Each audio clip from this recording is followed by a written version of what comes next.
Hello, Trevor here. Now that you've had probably a couple of different lessons getting a feel for the basics around what the parts of the guitar are, reading some of the standard notation, this is going to be really focused on how to really apply a lot of those things to fingerstyle specifically. Now, one thing that you notice is that I tend to like the neck of the guitar pointing a little bit more up. This does a couple of things.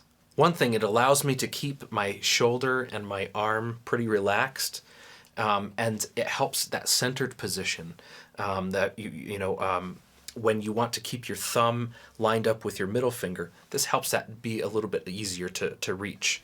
And I also feel like if you have a strap and wearing that a little bit higher, it stabilizes the guitar, but you're not running into any risk of maybe your elbow resting on your leg, because that can work against you in reaching certain notes. So sometimes with fingerstyle, you'll see some guys that have a little device that will attach to the waist of the guitar, and that sort of props the guitar up into this position while resting on the leg. Sometimes you'll see in classical position the lower bout of the guitar resting in between your left and right leg. But this is a helpful position that I like. So if you want to try that, you have a strap button on both of these sides. It's really helpful to sort of keep the guitar in a stable position. So as you progress through, you're going to see very specific letters written in the standard notation line of the guitar tabs that you have accompanying this. Fingers 1, 2, 3, and 4 are referring to what's happening with the left hand, with your fretting hand. On your right hand, you're going to see the letters P, I, M, A, all right?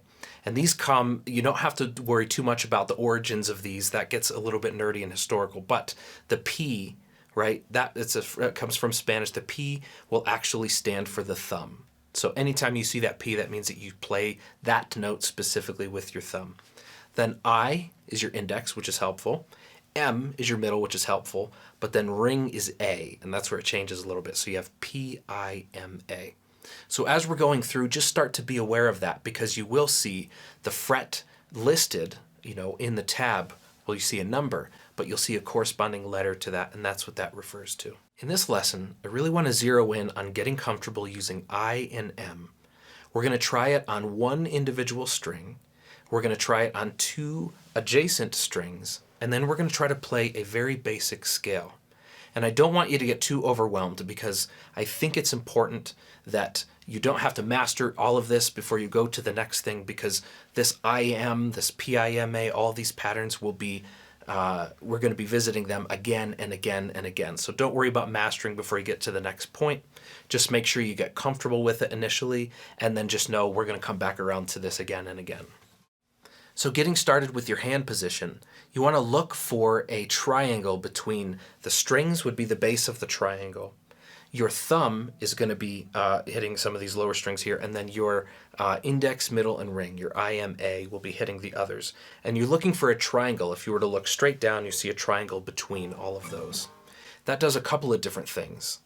One thing is it helps you stay in a very neutral position so that whatever note that you need to grab is easier. If you start with either resting, I know this can get a little bit weird because you see some fingerstyle players will rest either a pinky here, or they'll rest, the palm here. This can actually be like starting with the brakes on, right?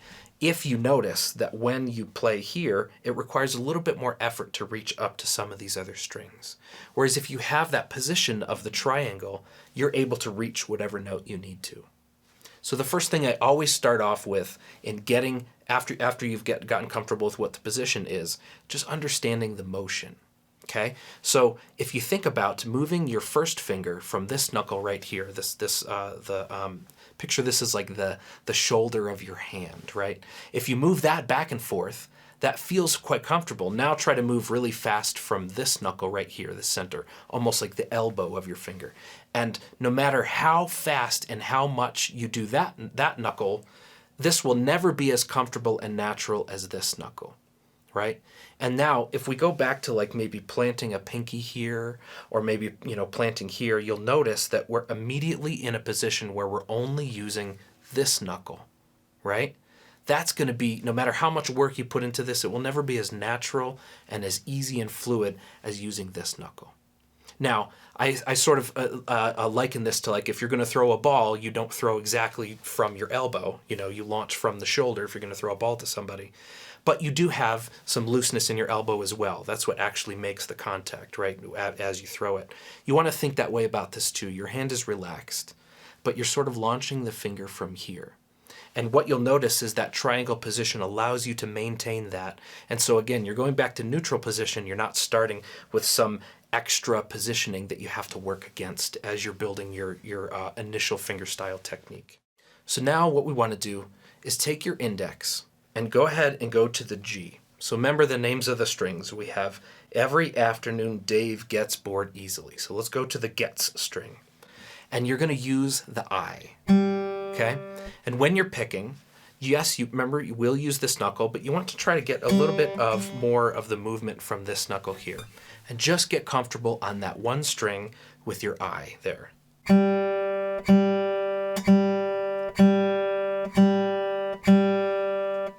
Now you notice sometimes certain players will rest a thumb on the bottom string.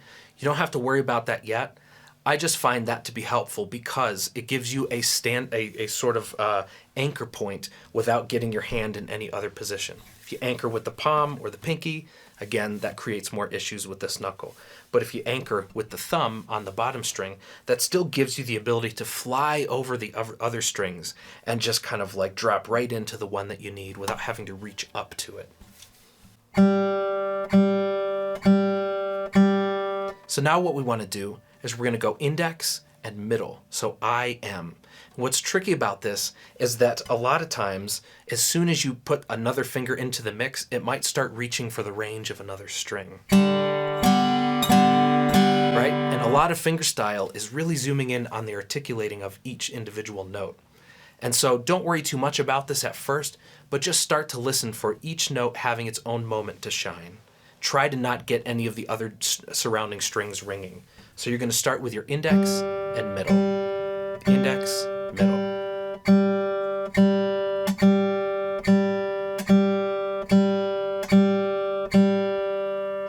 Okay, then the next thing we want to do is get comfortable with index and middle on two different strings.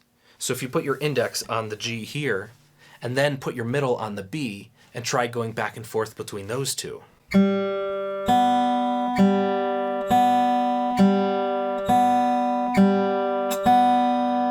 The important thing is that as soon as you strike the note, don't think about returning to the string as soon as possible. Just think about relieving the hand.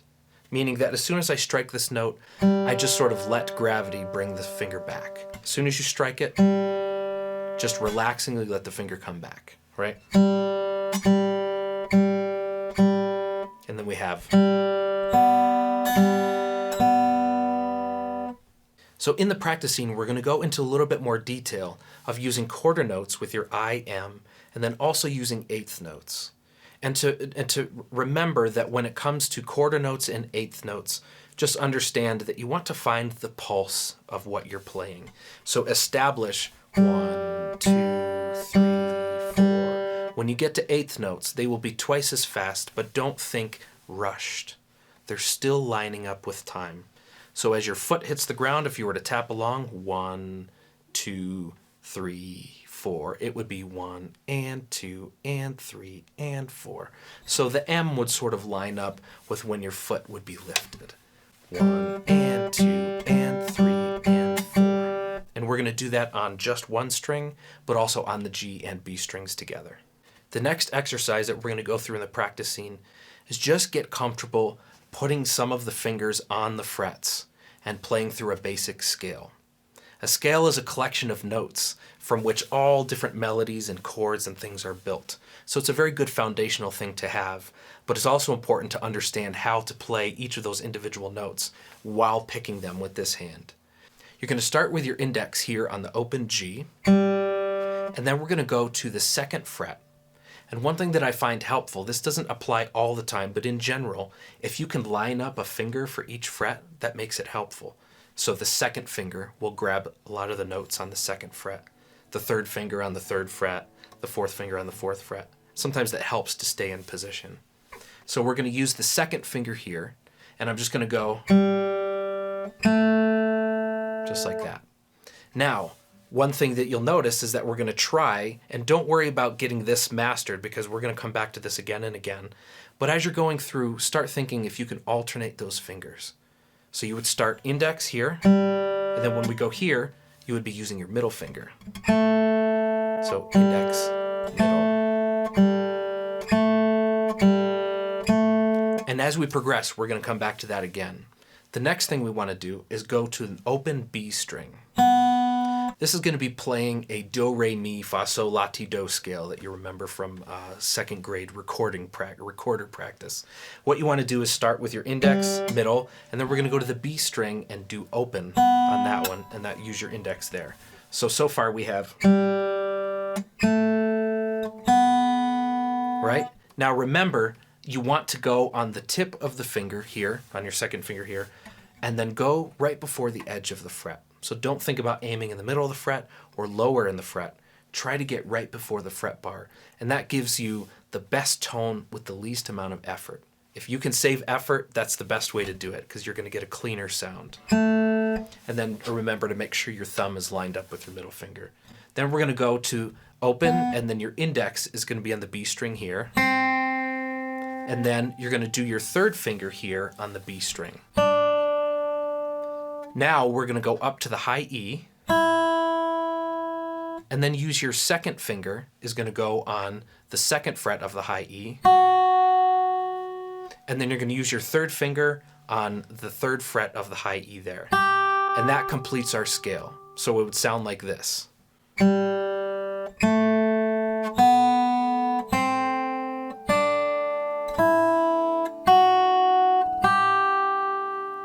Right?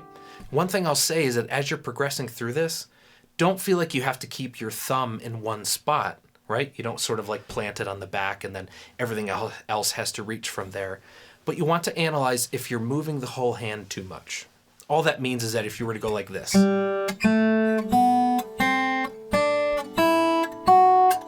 you'll only be able to play as fast as you can move the whole unit. You want to be able to be more efficient. So just think about sort of getting a calm, relaxed, stable, neutral position and see if you can reach the other notes from there. So now we're going to jump into some practicing together, and we're going to play this at 60 beats per minute. We'll start with exercise number 1. That's really going to highlight I am on the same string and then on 2 different strings. And then we're going to head into an exercise that uses the I am with a basic major scale. I'll see you there in the next scene. All right, so now we're going to jump into 2 exercises. The very first one here, we want to make sure that you have that stable triangle position so that your fingers aren't running into one another, but you also can fly right over with the strings that you need to play and not have to reach up to them. So strike your first finger here, and then you're going to use your second, I, and then M here. And so we're going to play this exercise together at 60 beats per minute. 1, 2, ready, go.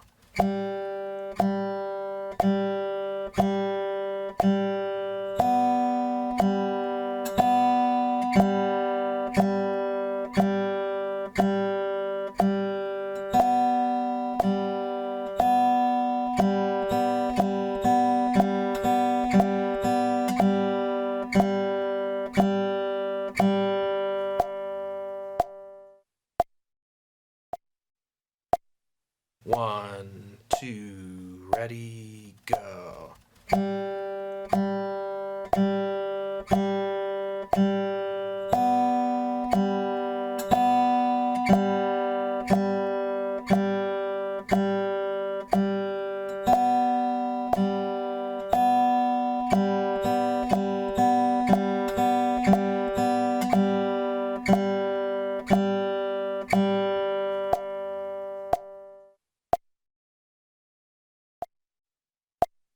One, two, ready, go.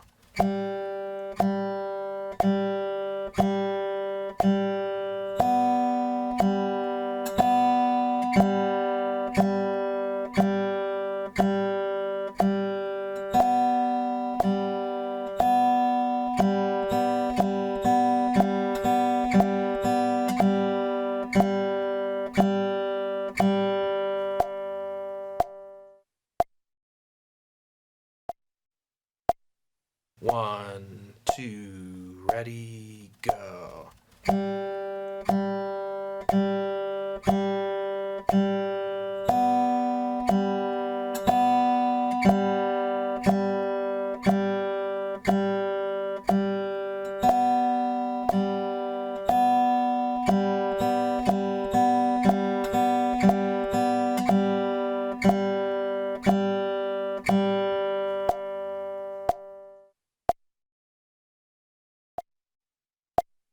1, 2, ready, go.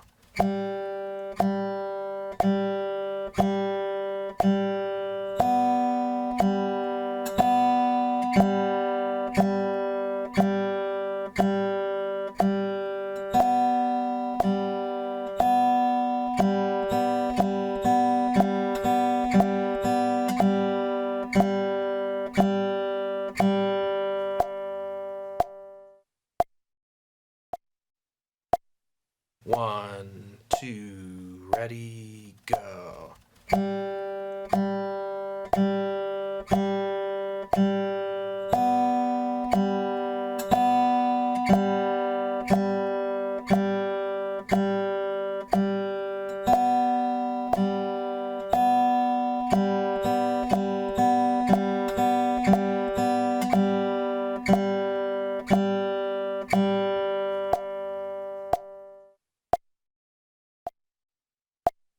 1, 2, ready, go.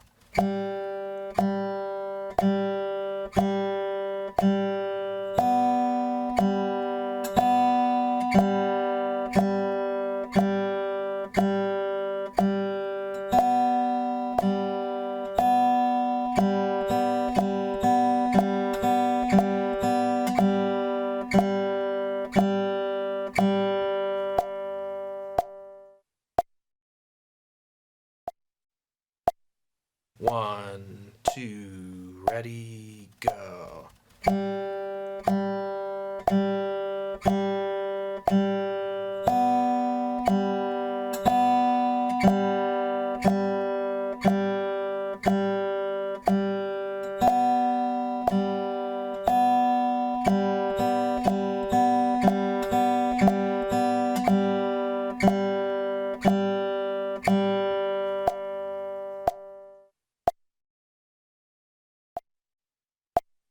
1, 2, ready, go.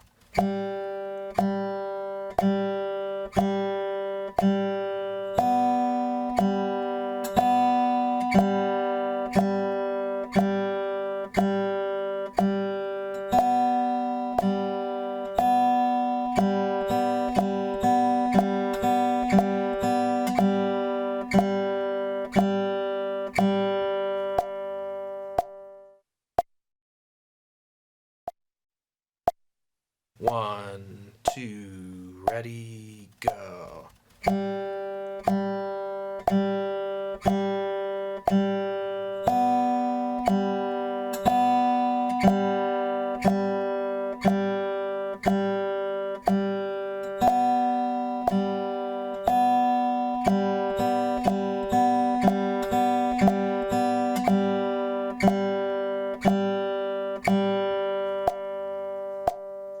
'So great job working on those repetitions. Let's take a look at the second exercise, where we're going to use I am to build up a basic major scale. Just remember as you're going through this, be aware of any extra tension that's starting to build, because all of that compounds into making it more and more difficult to play. Remember, think about riding your bike. When you're going down the street, you can go pedal faster and faster, but if your hands are on the brakes, you're working against yourself. Just think about relaxing. Take your hands off the brakes, loosen your arms, stay relaxed, and you'll be great. 1, 2, ready, go.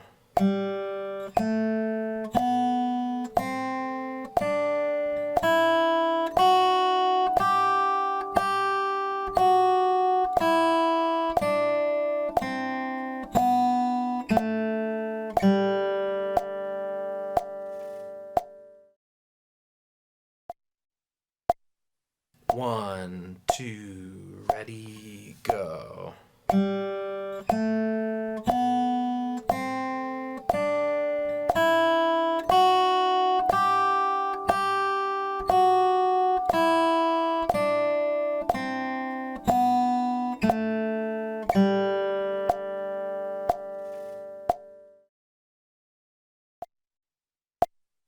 1, 2, ready, go.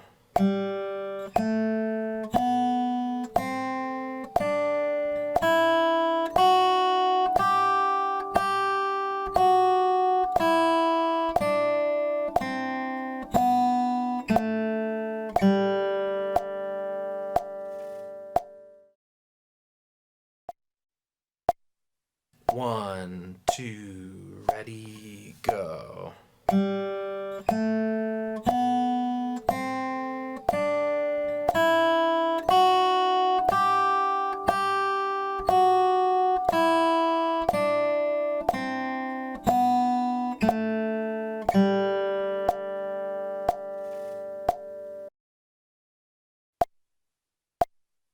1, 2, ready, go.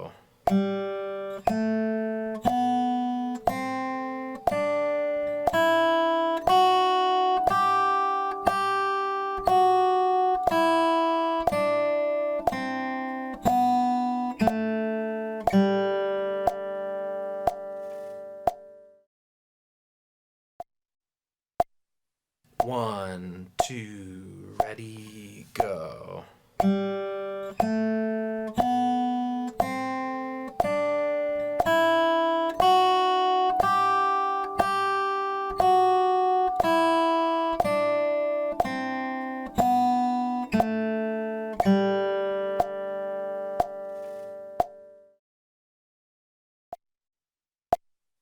1, 2, ready, go.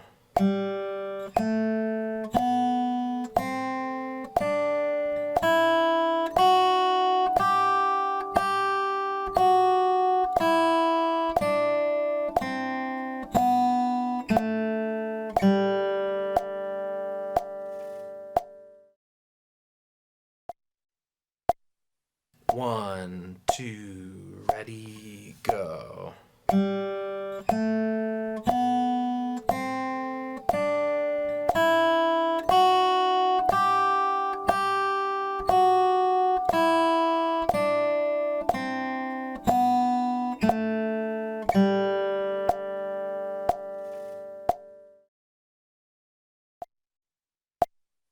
1, 2, ready, go.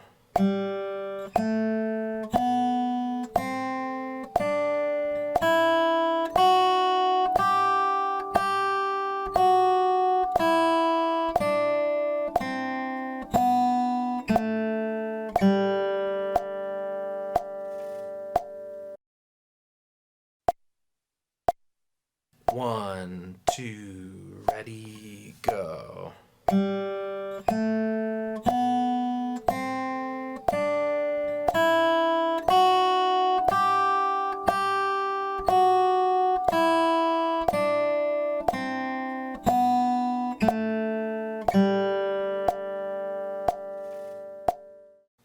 'Excellent work. So now we've used individual fingers for individual strings.